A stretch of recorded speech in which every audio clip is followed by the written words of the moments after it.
Pasig, pinagpala ka ng Diyos. Ikaw ay pinili. Ikaw ay lumaban sa iyong pagkakatawag sapagat ang Diyos ay supat sa iyo.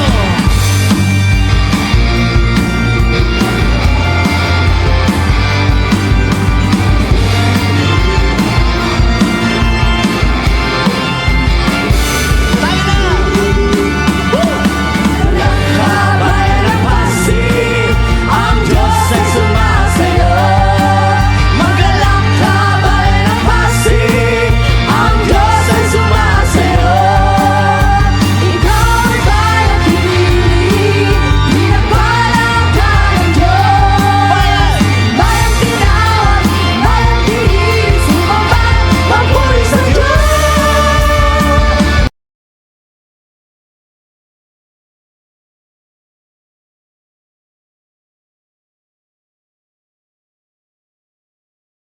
Sino magaling? Jesus! Meron yan. Sino magaling? Yung tinestify ni isa pa nga pong palakpak para sa Panginoon. Yan.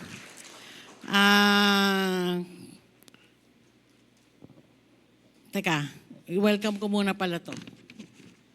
Okay, gusto po nating i-welcome ang ating mga first-timer ngayon. Pag tinawag yung pangalan, tayo lang po ha. Okay. Sabido Catherine. Ano ba? Ano pangalan? Karin? Charin. Si Charin. Invited ni Tanggol. Ay, ni Kevin. Si Kevin. Ayan. Tapos si Charlotte Santos. Invited naman ni Rachel Javier. At saka si Rebecca Nolasco. Saan sino?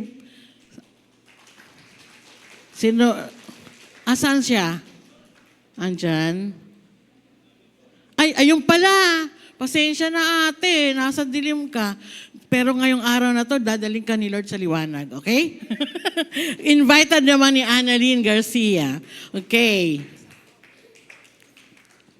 At saka, ito rin naman. Jobilin Lanorio, invited ni J.R. Revelon. Asan siya? Nasa taas. Ayun. Hello. Yan. Welcome po sa All Nations for Jesus Church. Tayo po ay walang itinataas dito sa lugar na to kundi ang ating Panginoong Jesus. Ang ating mga itinuturo ay walang iba kundi ang nasa Biblia lang. Okay? Anuhin ko yung testimony ni Ann. Sabi ko ako nag-request na mag-testify siya kasi yung kwentong yon ay exactly kung ano yung topic natin for today. Tawag dito, papasadahan ko ng bahagya na yung ginawang worship jam na yan po ay bunga ng worship in mission. Ang ating pong worship in mission sa Pasig ay ginanap noong June 21 to 23. Tapos, umuwi kami dito sa Manila at nakita naman natin mayroon ba tayong ABP, no? Kung ano yung ginawa doon sa worship in mission. Tapos sa hindi namin inaasahan, ang mga kapatid natin na delegates ng worship in mission, nasa 104, 110. Ang 104 sa first day, 110 ang second day, ay nag-usap-usap at sabi magkaroon na sila ng worship jam. Ang dahilan po kung bakit po tayo dinalo doon ng Panginoon kasi meron pong pagkatawag ang Pasig Iloilo at naiatang po sa ating church ang burden na nawa ay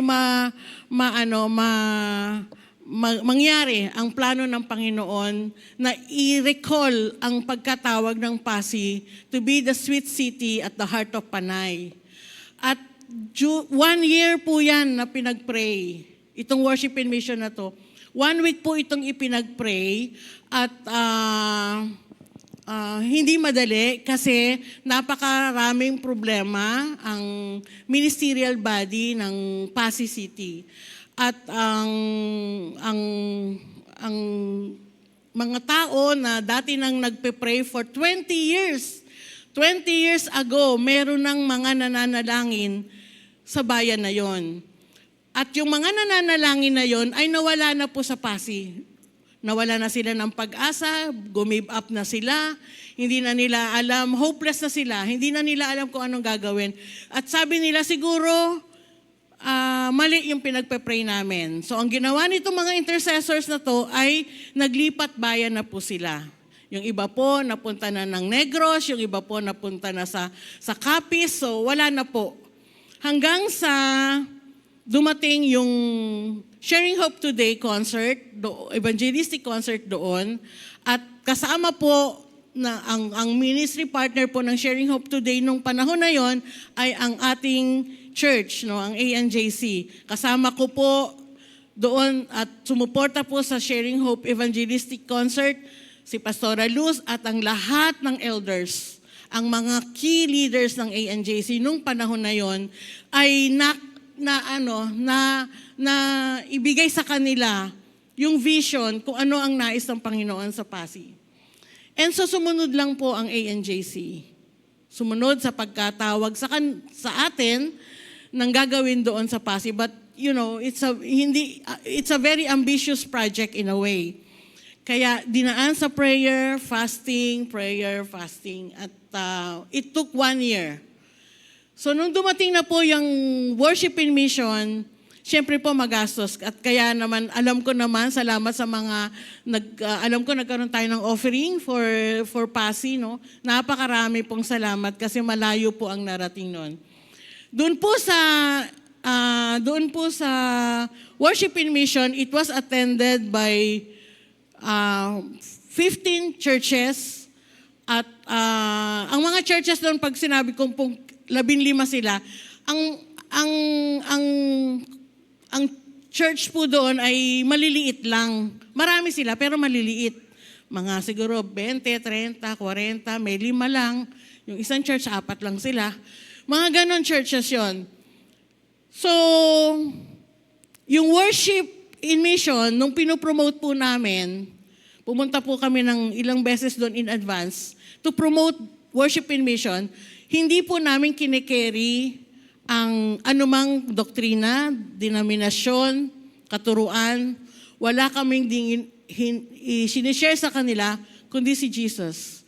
Ang requirement lang po namin for them to be able to join the worship in mission ay 2. Una, dapat mahal nila si Lord. Pangalawa, dapat mahal nila ang Pasig City. Yun lang po. Hindi po namin pinag-usapan ng kahit anong issue pa. Considering the fact that this ministerial body in Pasig City are talagang kiskisan, galit-galit, away-away, maraming pride, sila magaling, hindi kami sasali sa inyo pagka ganyan. But we were able to unite them in worship in mission just because we are just carrying one and only one, and that is Jesus. So kung mahal nila si Lord, pare-pareho silang mahal nila si Lord, then they can join. And so, hindi po namin akalain na sa sobrang init, sa sobrang alab ng nangyari sa worship in mission, yung apoy na yon ay iningatan nila, at yun naman din ang prayer namin, itong mga worship ministers na to ay hindi maghiwa-hiwalay. Because yun din ang payo namin, keep the fire burning. Hayaan mo na magdikit-dikit kayo, magsama-sama kayo. Hanggang sa binuo nila yung worship jam. July 5, nalaman na lang namin na nakaschedule na sila sa City Mall for the worship jam. Siyempre, hindi pa rin, lalo na ako, hindi ako mapakali. Sabi kong gano'n, sana mabigyan ako ng blessing ng ANJC leadership to go to Pasig at para lang i-oversee yung gagawin nila doon. Kasi hindi naman sa wala akong tiwala, pero kabado ako at that time kasi maraming political issue. So ayaw kong mabaliwala ang ginawa sa worship in mission. And so, ang nangyari ay sabi ko kay Pastora, ito yung nasa heart ko, ito yung conviction ko. And thank you kay Pastora kasi lagi siyang nagtitiwala sa sinasabi sa akin ng Panginoon. At dahil hindi ko naman makakasama si Francis nung time na yon, I'm willing to go by myself. Basta nandun lang ako just to oversee. Take note, wala akong alam sa worship. Hindi ko alam kung tono ba sila. Wala ako doon.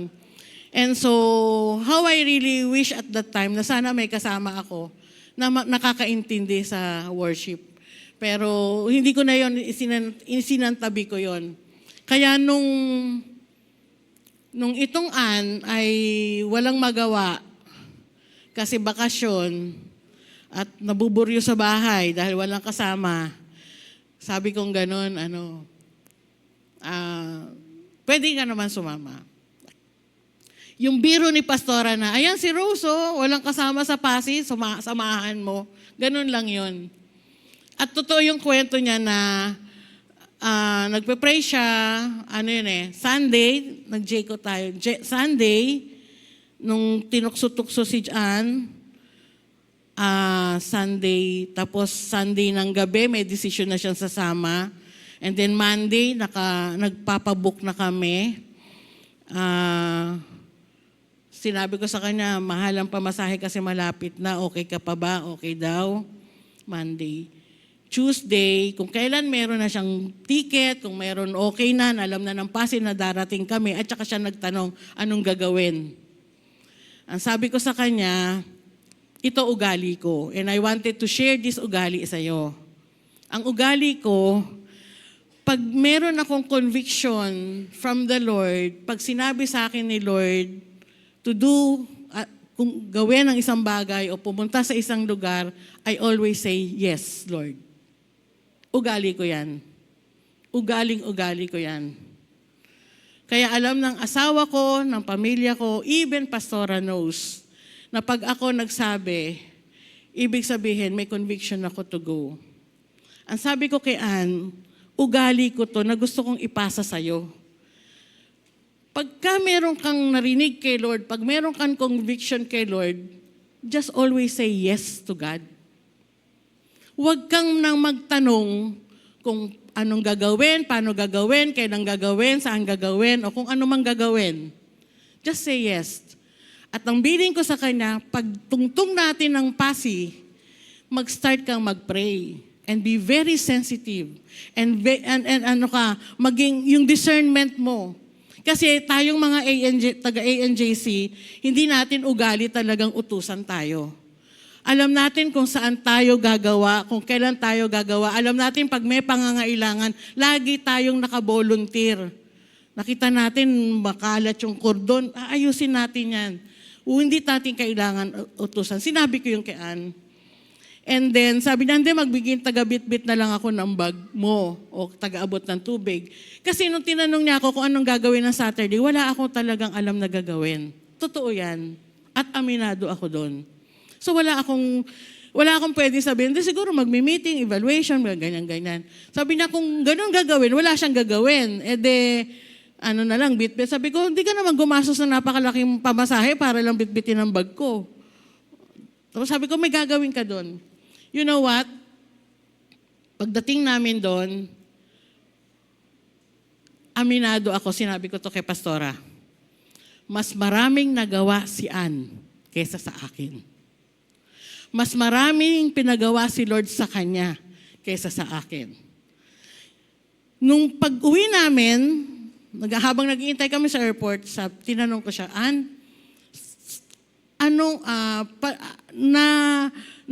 unawaan mo na ba bakit ka pinadala ni Lord sa Pasig? Opo, alam ko na po. Sabi ko, ang isang tunay na lingkod ng Panginoon ay hindi magtatanong, hindi magko-question sa kung bakit siya o bakit hindi siya, Bakit di ako pinapunta doon? Bakit siya pinapunta? Bakit ako pupunta? Ayoko namang pumunta. Para tayong mga sundalo dapat. Obey first before you complain. Sunod lang po tayo. Kasi pagka totoong kay Lord yung narinig natin, kung totoo kay Lord yung narinig natin, hindi pwedeng hindi ito para sa mabuti at sa maganda. Kasi sabi nga natin, our God is good. Hindi siya magsasabi sa atin.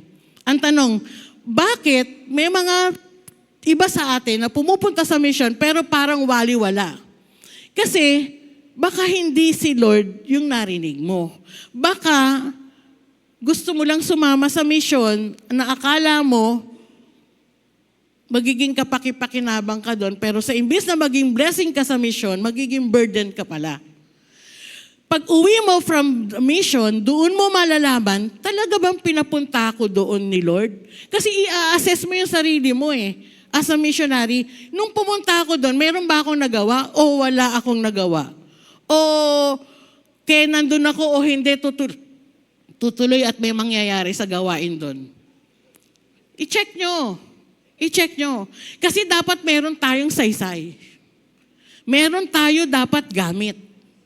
Hindi tayo papupuntahin ni Lord sa isang lugar o lalo sa pagmimisyon nang wala tayong pakinabang. Hindi tayo namamasyal. Alam nyo, sa totoo lang for the past 40 years ng mission, alam yan ni Pastora, wala kaming lakad sa mission na merong city tour. Di ba?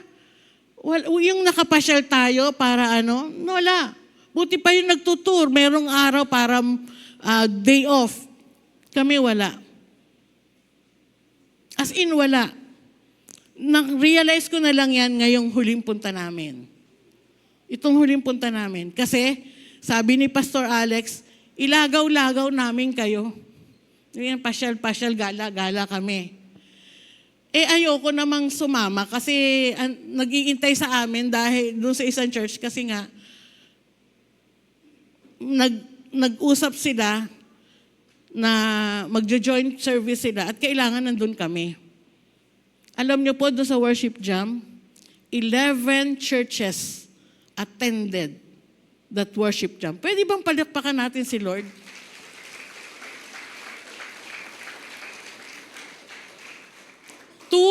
Two or three churches who attended the worship jam, hindi sila naka-attend ng WIM. Wala sila sa WIM. They registered themselves sa WIM pero hindi sila nakarating. And so, sa worship jam, pumunta sila. Isang church doon na umattend sa worship jam ay halos isumpa kami at sabing ganon, hindi kami sasali sa inyo. Pero meron silang attendees, 3, na naandoon to observe and to check and to see kung may bunga. Yung kwento ni Ann na hindi sila magkaintindihan sa yung instrumentalist at saka yung mga singers at saka worship leader is because they are inter-church. Hindi sila isang church lang. Magkakaibang church sila. Ibang church yung worship leader, ibang church yung backup, ibang church yung nasa drums, yung nasa bass. Magkakaiba silang churches. Kaya hirap sila. But praise the Lord, isa yan sa naging mission ni Ann kasi itong mga kabataan, itong mga young people na to ay naturuan ng isang sign language. Kung kailan bridge, kung kailan chorus. Isa yon sa naging mission niya.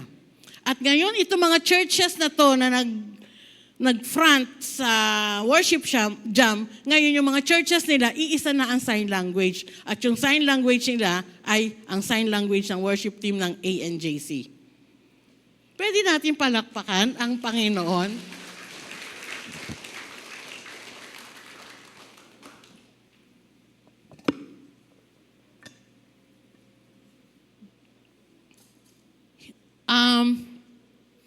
Kung napansin niyo yung tambourine, yung mga tambourines ay iba-iba silang church. 3 sila pero iba-iba silang church. marami silang maling steps at marami silang ginagawa na walang pattern at o hindi kasama sa mga pattern. Hindi ako nakakaintindi pero alam kong mali. Kaya kung meron doon portion, di ko alam na isinali pala yon. Yung tinawag ko yung mga yung mga tambourine. Sabi ko, ganito ha, alam nyo, nagkakagulo tambourine nyo. Ang ingay-ingay nyo, tinatalo nyo yung drums. Sabi ko sa kanila, mali-mali yung inyong pattern. Pero okay na yon. Ang importante lang, ang hihilingin ko lang sa inyo, sana sabay-sabay ang palo. Kahit mali, basta sabay-sabay para hindi masakit sa tenga. Okay? Sabi ko, sige, balik kayo doon, tapos isa lang ang palo. Kung gusto nyo, puro ganyan lang hanggang sa wakas. Pero sabay-sabay. Para naman hindi nagkakagulo. Okay? Praise the Lord naman, pagdating naman sa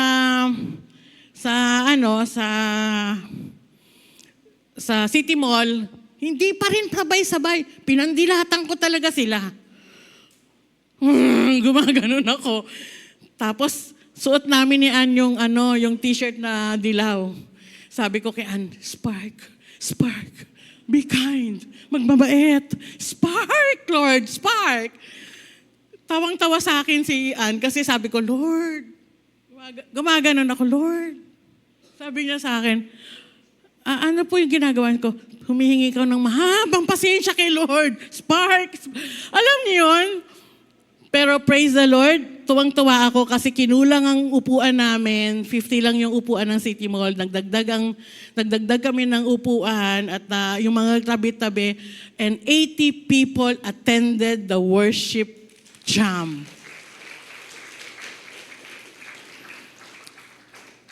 Bakit ito ang intro ko? Bakit ito yung sinishare ko sa inyo? Kasi ang topic po natin ngayon is about a heart of a servant. Ang puso ng isang lingkod ng Panginoon. Pag tayo ay lingkod ng Diyos at meron sinasabi sa atin ng Panginoon, wag na tayo makipagtalo sa Kanya. Magtiwala tayo na sa mga pinapagawa niya sa atin, ito ay mabuti, ito ay maganda. Ito ay para sa Kanyang kaluwalhatian. Regardless of how yung manner, how to do it, no? Kahit na ano pa yan. Maa-appreciate mo na lang yung pagsunod mo pagtapos na ang lahat. Kaya nga may evaluation after each and every event, di ba? Kaya tayo nag-i-evaluate para nang sa ganon, makita natin saan tayo nagkamali, ano yung naging pagkakamali natin, bakit tayo nagkamali. Hindi na natin pag-uusapan yung sino yung nagkamali.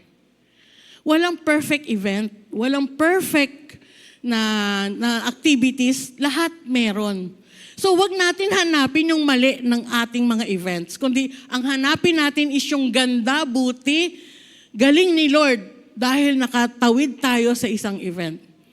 Doon sa worship jam, ang dami naming palpak, ang dami talaga mula sa tarpaulin hanggang sa instrumento, yung sound system namin, yung taong inasahan namin na maglilid kay Lord, maglilid sa mga tao to worship God. Nagka-problema lahat.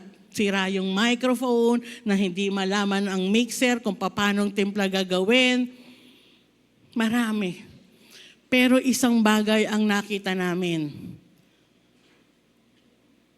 Nung oras na yon, ang tanging alam ko, ang mga tao ay nakataas ang kanilang mga kamay, sumusuko sa Diyos, nagpupurit, nagpapasalamat ng dahil sa kanyang walang hanggang pagmamahal sa mga taga-pasingin. Pasinhon. Sa mga pasinhon. Nung makita namin yung mga mali, nung evaluation namin, you see, ang tignan natin yung maganda. Ang hingin natin sa Diyos yung mata niya. Kasi yung mata ng Panginoon, wala yang nakikitang mali. Wala yang nakikitang pagkukulang. Wala yang nakikitang hindi tama. Nung nagparate ako sa mga pastor, sa core, sabi ko, okay, 1 to 10, 10 highest, anong score nyo? Anong rate nyo doon sa worship jam? Yung isang pastor, si Pastor Francis, ng BCIF, Bethlehem Charismatic International Fellowship. Ang sabi niya, doon po kasi pag Tagalog ka, tawag sa'yo ma'am. Hindi dahil sa talagang pag Tagala ka, ma'am. Pag Tagalog, lahat ng mga Tagawim, ang tawag nila sir, ma'am, ganon. Sabing ganon ni Pastor Francis sa akin, ma'am, 10? Sabi ko, walang room for improvement? Sabi na, kasi po, hindi naman po natin pwedeng husgahan yung lahat ng tumayo sa stage. Kasi para sa akin, ang binigay nila, best nila. See? Walang mali, walang kailangan baguhin, walang kailangan itama para sa kanya. Kasi itong mga tao daw na to ay sumunod lang kay Lord. Ang gusto lang nila, sumunod kay Lord. Ang puso nila, sumunod kay Lord. Maging lingkod ng Panginoon. Kaya ang i-discuss lang po natin ngayon ay 3 rason bakit tayo dapat mabuhay at magkaroon ng buhay ng isang lingkod ng Panginoon. Bakit tayo kailangan mabuhay bilang tagasunod ng ating Panginoon? Number 1, sabi ganon, servanthood is commanded by God. Inutos daw po ito sa atin ng Panginoon. Sabi ganon, God calls us to a life of serving others. Tayo daw po ay tinawag ng Panginoon para maglingkod, magsilbi sa iba, sa ibang tao, sa mga kapatid, hindi kapatid, sa ibang tao. God calls us to serve others and serving God. And serving God. Sabi nga sa Psalms 2:11, serve the Lord with reverent fear and rejoice with trembling. Kumbaga, sa Pinoy version, sabing ganon, mag-serve kayo kay Lord ng may takot at paggalang. Ang paglilingkod po natin, kunyari sa ministry, nasa ministry tayo, o kaya nasa mission tayo, o kaya tayo bilang mga anak ng Panginoon, dapat daw po maglingkod tayo, magpagamit tayo ng merong paggalang na takot. Ibig sabihin, yung nagpapagamit ka, example na lang, yung kwento ni Ann, na sinabi ko daw na, Ann, isang tawag ka lang. Tapos tumayo siya. Yun, yung pagtayo niya at paglapit niya, yun yung may takot. Takot siya, natatakot siya sa akin. At nalangin ako na sana bago kami maghiwalay from Pasig, mawala yung takot niya na yun. Sabi niya gano'n, si Ate Rose yung tumawag sa akin. Kailangan susunod ako. Sumunod siya ng may takot. Pero walang paggalang. Sorry. Ang punto ko, dapat sumusunod tayo kay Lord o sumusunod tayo sa ministry coordinator natin o kay pastora o sa elders o sa mga leader natin, hindi dahil sa takot tayo. Naiintindihan niyo po ako? Kailangan sumusunod tayo kasi ginagalang natin yung taong nagsalita o yung nagsabi sa atin, nagbigay ng instruction sa atin. At dahil ginagalang natin siya, susunod tayo sa kanya. Gets niyo po? Okay. Yun lang yung example ko. Na, di ba sa kwento naman niya, siya mismo nanggaling na, syempre, isang tawag lang sa akin ni Ate Rose, dapat isang tawag.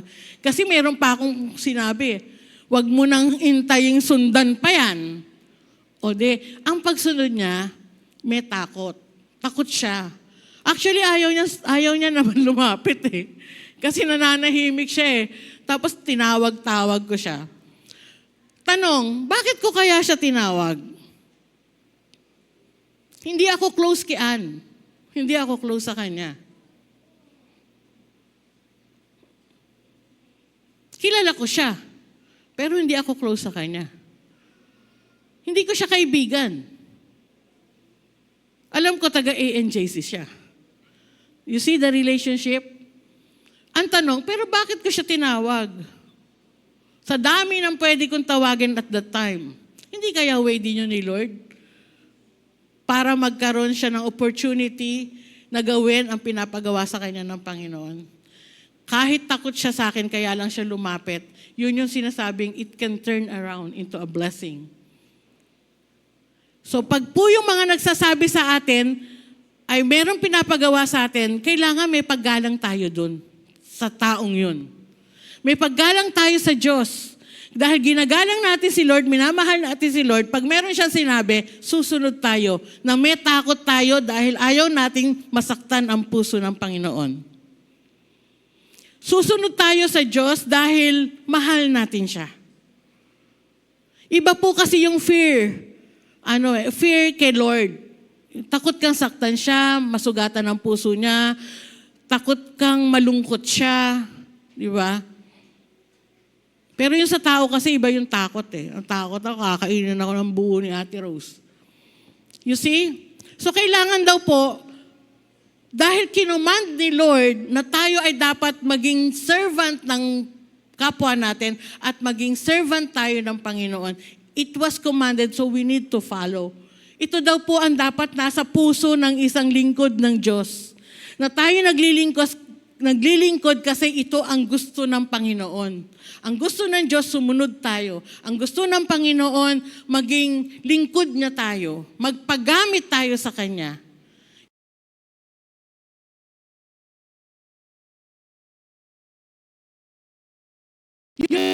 Na tayo ay susunod sa Panginoon simula ngayon. Siguro naman, at the end of this preaching, ang goal natin is manaisin natin na magkaroon tayo ng isang puso, ng isang lingkod ng Panginoon. And I'm telling you, it's all worth it. Ano yan? Sulit yan, sulit na sulit. Sabing ganon, service for God is an act of worship. Sabi po sa Luke 4:8, Jesus answered, It is written, worship the Lord your God and serve Him only. Serve Him only. Tawag dito, ang Panginoon mong Diyos, ang sasambahin mo, at siya lang ang pagsisilbihan mo. Sasambahin mo siya, paglilingkuran mo siya. Habang pinaglilingkuran mo siya, yun ay paraan ng iyong pagsamba. Paano yan? Kung ang isang Kristiyano di naman nagpapagamit, di naman naglilingkod sa Panginoon. Paano yan? Kung ang alam lang ng isang Kristiyano, itaas ang kamay niya, kumanta, at magpuri sa Panginoon. Tama naman yun. Wala naman pong masama doon. Pero siguro, mas higit na malulugod sa atin ng Panginoon kung ang ating pagsamba ay sasamahan natin ng paglilingkod. Naintindihan po ba? Si Pedela ba yun? Isang lingkod ng Panginoon noong unang panahon. Happy to see you, Pedela. Okay. So, ibig sabihin pala, when we serve God, we are demonstrating our love to Him. Pag nagpapagamit tayo sa Panginoon, paraan natin to para ipakita na mahal natin si Lord. Sino po dito nagmamahal kay Lord? Taas kamay. Yan. Kayong mga nagmamahal sa Panginoon, pag-pray nyo po kung saan kayo pwedeng gamitin ng Diyos. Kasi as you allow yourself to be used by God, you are demonstrating your love to Him. Okay po? So,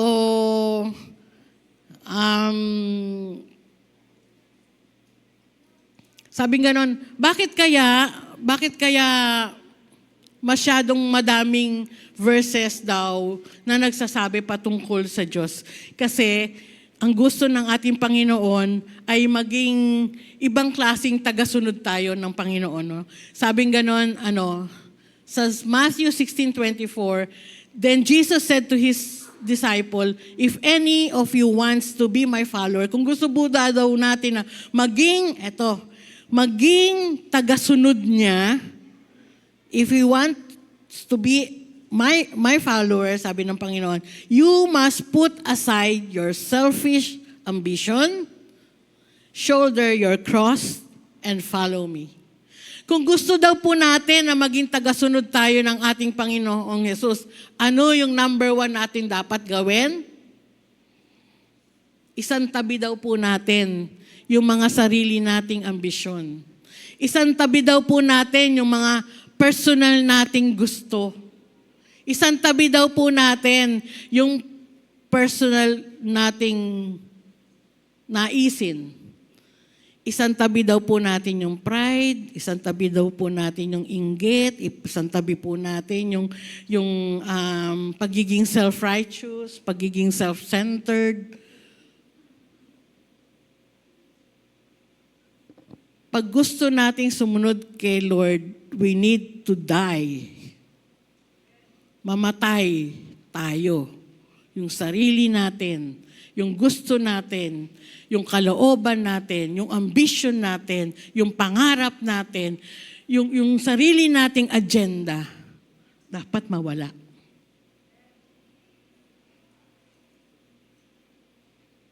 Paano yan? Ate Rose, pangarap ko naman pa naman ganito, ganyan. Mangarap ka, walang masama. Pero hindi mo siya ipapriority over God. Dapat laging una pa rin sa'yo si Lord. At tandaan mo, makukuha mo ang pangarap mo na yan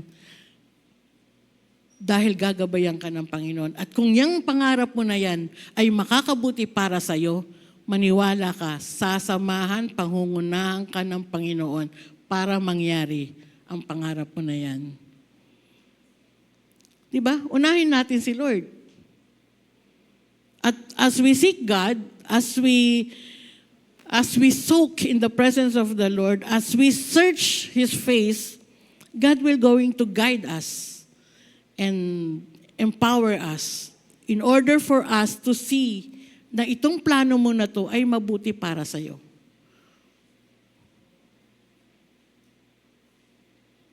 Hindi madaling isang tabi ang sarili natin. Kasi by flesh, by nature, ambisyosa talaga tayo. By nature, by flesh, ma-pride talaga tayo. Pero kung gusto mong sumunod sa akin, sabi ng Panginoon, kailangan isantabi mo. Isantabi mo yung sarili mo. Sabi ganon, shoulder your cross. Lahat po tayo may pinagdadaanan. Kaya nga nakita ko sa ni Pastor Kerox tayong mga pumapasok sa church, ngitian naman natin yung mga ushers. Kasi hindi nyo naman alam na yung mga ushers na yun, may mga pinagdadaanan din. Ang hirap kayang ngumiti pag may pinagdadaanan. At kayo namang mga ushers, alam naman ni Lord, hindi nyo kakayaning ngumiti kung hindi kayo nagtitiwala sa Kanya. At kung hindi nyo naman kayang ngumiti dahil may pinagdadaanan, huwag kang mag-usher. Ganon kasimple buhay. Diba? Kahit naman tayo, pagka nginitaan tayo ng mga usher, ngitian natin sila.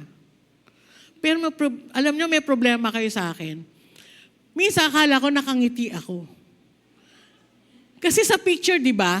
1, 2, ready, smile. Ngumingiti ako. Pero pag lumabas yung picture, nakasibangot ako. Kaya wala na kayong magagawa. Huwag nyo na yan. 62 years old na ako. Problema ko pa yan since birth. Sabi ko kay Ann, pag naglabas ka ng picture, kailangan nakangiti ako dyan Wala siyang nakita. Nakita niyo ba doon? Lahat ng shots ko, wala. Lahat ng sa camera ko, wala. Delete na lang. Pero sabi ganun, lahat daw tayo, mayroong pinagdadaanan. Ang tanong, paano yun? Pag may pinagdadaanan ako, paano ako magpapagamit kay Lord? Paano yun? Kung may pinagdadaanan ako, pero kailangan kong tumayo. O o kailangan ko mag-preach? Dalawa pwede mong pagpilian. Ayusin mo ang sarili mo by the power of the Lord, by His mercy, o huwag kang tumayo at masusugatan mo ang puso ng Panginoon at malulungkot ang Diyos mo. Pili ka na lang. Siyempre, ang pipiliin natin yung una, di ba? Papaayos tayo kay Lord. Wala pong tumatayo dito, ewan ko sa mga worship team, pero walang tumatayo po dito talaga ng nawa, no? Sana pinapaayos yung sarili muna. Ako kasi may very transparent ako. Pag ako magsasabi kay pastora, hindi ako tatayo. Pagka sinabi ko yung ibig sabihin, mayroon akong pinagdadaanan at hindi ko pa nasa-settle yung issues ko sa sarili ko. Kasi wala naman po akong alam eh. Hindi po, ito lang po ang alam kong talento ko, magsalita. Kaya pag na-deprive ako magsalita, ano yun sa akin? Penitensya tawag ko dun. Okay? So, if any one of you wants to be my followers, sabi ni Jesus sa mga disipulo niya, you must put aside your selfish ambition. Isang tabi lahat. Mamatay tayo. Wag, yung sariling gusto natin, dapat i-set aside natin yon. Shoulder your cross. Bitbitin natin ang mga dinadala natin and follow me. So, gagawa ka ng desisyon. Kung gusto mong sumunod, kayanin mo na iset aside ang sarili mo. Kayanin mo na bitbitin yung burden mo nang hindi makaka-apekto sa pagsunod mo. Pero yung ambition mo, yung sarili mong gusto, sarili mong pride and all about yourself ay mas mananaig, mas magiging malakas over your desire to follow God, and then tapos ang kwento. Kung yung problema mong pinagdadaanan ay hindi kaya ng power ni Lord, then wag ka sumunod, tapos ang kwento. Pero kung gusto mong sumunod, you need to decide. You need to make a choice. Okay po ba yan? Next. Sabing ganon, service is deciding who you are going to follow. Ito, kailangan alam natin kung sino ang susundan natin o sino yung susunodin natin. Ano ba? Yung susundan natin. Sabi ni Rick Warren, we don't serve God out of guilt. Hindi daw po tayo naglilingkod sa Diyos dahil may guilty feeling tayo. Naku Lord, ganito ginawa ko, ang gagawin ko na lang, mag-a-usher ako. O kaya naman, fear. O yan, dahil sa takot. O kaya, even duty. But out of joy and deep gratitude for what He has done for us. Ang pagsunod po natin ay hindi dahil sa guilt, o dahil sa fear, o dahil, sige mag-a-usher ako kasi wala namang usher. O mag-worship lead ako kasi wala namang ibang worship leader. Church, hindi po natin pwedeng pagmalakihan ang church. Kung ayaw mo, wag mo. Dahil mayroon pong ibang usher na gagamitin si Lord, may ibang worship leader na gagamitin si Lord. Yung ginagawa mo, may ibang gagamit niya, may ibang gagawa niyan para kay Lord. Okay? Dapat daw po yung paglilingkod natin, sabing ganon kay Rick Warren, out of joy and deep gratitude, yung pagpapasalamat mo, yung kagalakan mo dahil sa ginawa niya sa'yo. Church, just to have this attitude ng bilangin mo lagi yung blessing mo. Bilangin mong lagi yung magandang ginagawa sa'yo ni Lord. Para nang sa ganon, ito yung gagawin mong rason para maglingkod ka sa Diyos. Ito lagi ko itong sinasabi. Ang naglilingkod po sa Panginoon ay dahil sa ito ay bunga ng kanyang pagmamahal sa Diyos. Nagpapagamit tayo kasi mahal natin si Lord. At dahil marami siyang ginawang mabuti para sa atin, wala tayong ibang pwedeng iganti kundi magpagamit tayo sa Panginoon. Naintindihan po? Okay. Bakit ako nanggigigil sa area na yon? Okay. Next, sabi ganon, servanthood demonstrates love. By serving others, we are demonstrating the love of Christ to the unbelieving world. Alam niyo po, sa panahon ngayon, mas madaling mahalin ang mga tagalabas, tagamundo, ang mga unbeliever. Kasi lahat ng ginagawa nilang taliwas sa Panginoon, sa kalooban ng Panginoon, ay nauunawaan natin kasi sila ay mga unbeliever. Ang isang masakit sa panahon ngayon ay paano nga ba tayo magde-demonstrate ng love natin sa mga Kristiyano o sa mga kapwa lingkod natin o sa kapwa pamilya natin sa Panginoon. Sabi nga nun sa John 13:35, By this all men will know that you are my disciples if you love one another. Mabigat. Sabing ganon, malalaman daw ng lahat na tayo ay disipulo ng Panginoon kung tayo'y magmamahalan. Paano tayo magmamahalan? Itong katabi ko, lagi akong sinasaktan. Itong katabi ko, wala na akong ginawang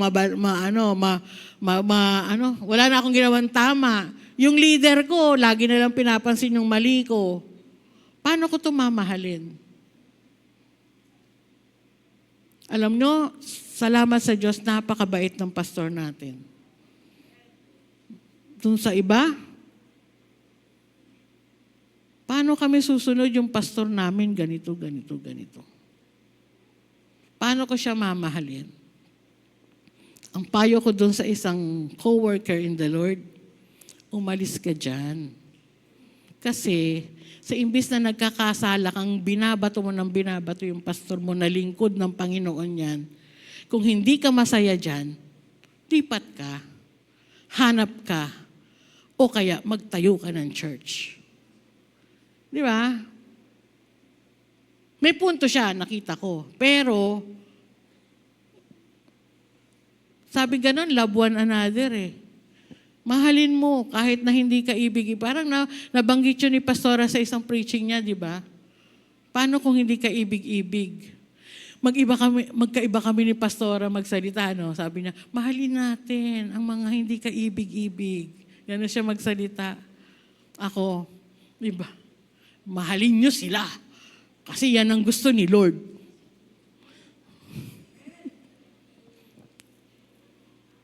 Okay, next.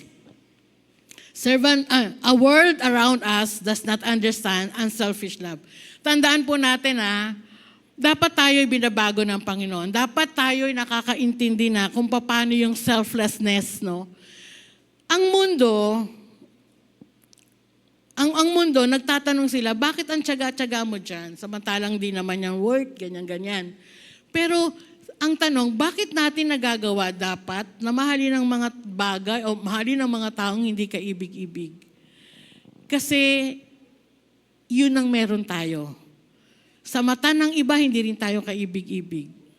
Sa mata ako, di naman ako kaibig-ibig sa marami sa inyo.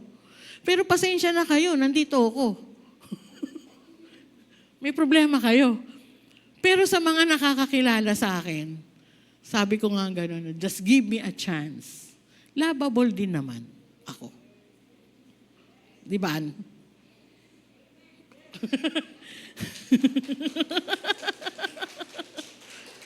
O di ba? Huwag mapanghusga.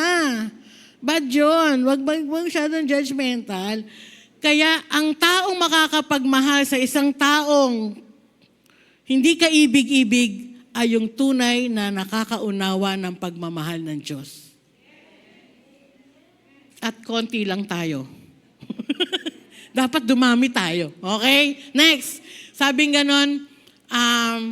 sa Galatians 5:16, ginuha ko po ito sa Pinoy version. Ito ang sinasabi ko sa inyo, hayaan niyong i-guide ng Holy Spirit ang buhay niyo. Huwag niyong sundin ang pagnanasa ng katawan. Kasi, pag tayo ay nagmamahal, yung flesh natin, madalas, umiiral.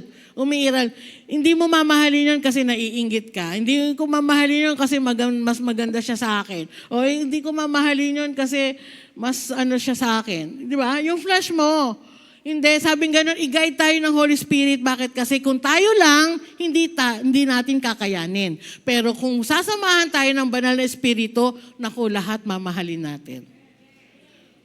O di pala ibig sabihin, Ate Rose, pagka hindi kita mamahalin, wala sa akin ang Holy Spirit. Abay, oo. sabi doon sa Galatians, oo. Ang makakapagmahal lang sa mga hindi ka ibig-ibig ay yung ginaid ng Holy Spirit. Okay? Next. Sabing ganon, servanthood makes life bearable.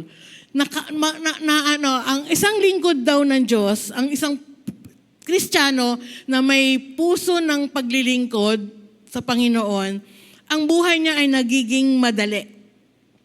Sabing ganon, part of what Jesus has planned for us is to bring hope to other lives. Sabi sa Galatians 6:2, magtulungan kayo sa problema nyo.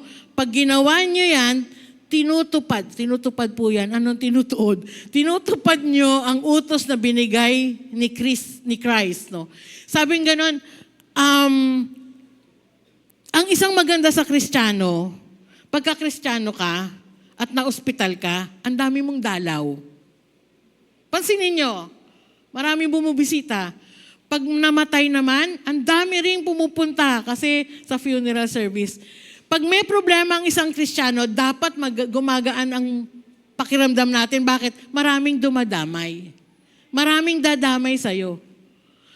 Mag-post ka lang dyan ng malungkot sa Facebook. Sister, kumusta ka na? Ano nangyari sa'yo? Ano yung post mo? Bakit? May pinagdadaanan ka ba? I-discern mo na lang kung yung nagtanong sa'yo, chismosa, magmamarites lang, o may concern talaga.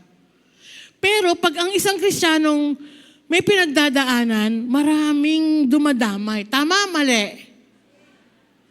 Bakit ang tanong ko lang, bakit minsan may pinagdadaanan na, kunyari ako, may pinagdadaanan ako, walang nangungumusta sa akin. Kasi ang feeling nila kaya, ang feeling nila strong person ka. Excuse me, tao lang po. Diba? Lahat po tayo. Kaya, pag mayroong pinaalala sa inyo si Lord na kapatid, in your prayers, paramdam lang po. Baka kailangan lang niya ng virtual hug. At ikaw naman na may pinagdadaanan, you feel better. Bakit? Nagiging magaang ang buhay mo. Kasi yung puso ng mga kapatiran mo na talagang may servanthood heart, mararamdaman ka. At magpaparamdam sila sa'yo. At magiging isip mo, hindi ka nag-iisa sa laban na to. Di ba? Kaya pag may mga nagre-reach out naman din po sa inyo, pansinin nyo. At pag may pinapaalala sa inyo si Lord, ng mga tao, in prayer, kahit na in passing lang. Halimbawa, nakita mo sa jeep, meron doon pangalan, Jessica. Tapos meron kang kamanggagawa na Jessica. Try mo, Jessica, kumusta ka na? Kasi the Lord has a lot and thousand millions of ways para mag-send sa atin ng mga mensahe. Okay? Tutulungan natin, baka kailangan nila ng tulong. Magtulungan daw po tayo sa problema. Hindi ko lang alam kung problema sa pera kasama dito.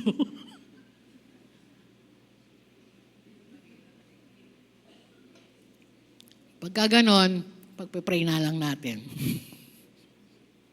Okay, next, sabi ganon, serving others give us a platform for hope. 1 Peter 3:15. But in your heart, set apart Christ as Lord. Always be prepared to answer to everyone who asks you to give the reason for the hope that you have, but do this with gladness and respect.